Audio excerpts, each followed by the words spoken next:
মালিক রে, আমি বড় পাপী, আমি বড় গুনাহগার। ও দয়ার আল্লাহ, আমি 10 বছর তোমার গোলামি করি নাই, আমি 20 বছর গোলামি করি নাই। আল্লাহ আজকে মনিরুল ইসলাম শরীয়তপুরী আমার ভাই শোনা গেছে তোমারে বন্ধু বানাইলে ওই জান্নাত পাওয়া যাবে। মালিক রে, তুমি আমারে দাও না মাফ কইরা। যুবক রে, যদি কেউ আল্লাহরে বন্ধু বানাইতে পারে তার কোনো আর চিন্তা নাই, তার চিন্তার কারণ নাই গো বাবা।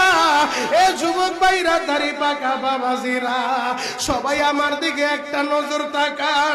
এই যে দেখেন আমি হাতের ভিতরে আহারে টিস্যু দিয়া কাফনের মতো একটা দৃশ্য বানায় ফেললাম। এমন একটা কাপড় আপনার শরীরে একদিন উঠে যাবে, আমার শরীরেও একদিন উঠে যাবে। ও চেয়ারম্যান ভাইরা, ও মেম্বার ভাইরা, ও নেতা ভাইরা, ও আলেম ভাইরা, এখন কাঁদতে বলছি শুধু কাঁদবা।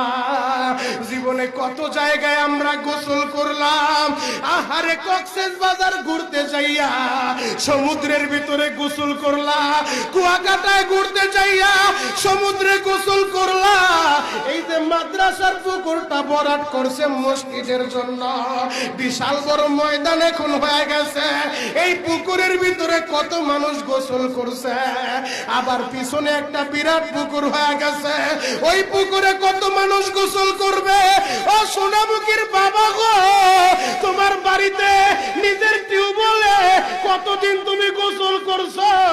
তোমার বাড়িতে দামি একটা গোসলখানা বানাইছো, বিদেশি ঝর্ণা লাগাইছো, ওই ঝর্ণার পানি দিয়ে তুমি আর আমি গোসল করি।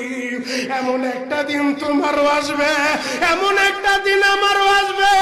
আহার ওই ঝর্ণার পানির গোসল আমার হবে না, পুকুরের পানির গোসল হবে না, আমার আপনার একটা গোসল দিবে। কেমন গোসল দিবে জানেননি? বড়ই পাতার হালকা গরম পানি দিয়া আরে মসজিদের কর্নারে পড়ে থাকা 4 পায়ার খাটিয়াটা বাড়িতে নিয়া পর্দা দিয়া একটা ব্যারিকেড দিয়া বড়ই পাতার গরম পানি দিয়া আপনারে আমার গোসল দিবে গো বাবা। ওই গোসলটা যেদিন দেওয়া হবে, আহারে এরপরে আর দামি কাপড় পরতে দিবে।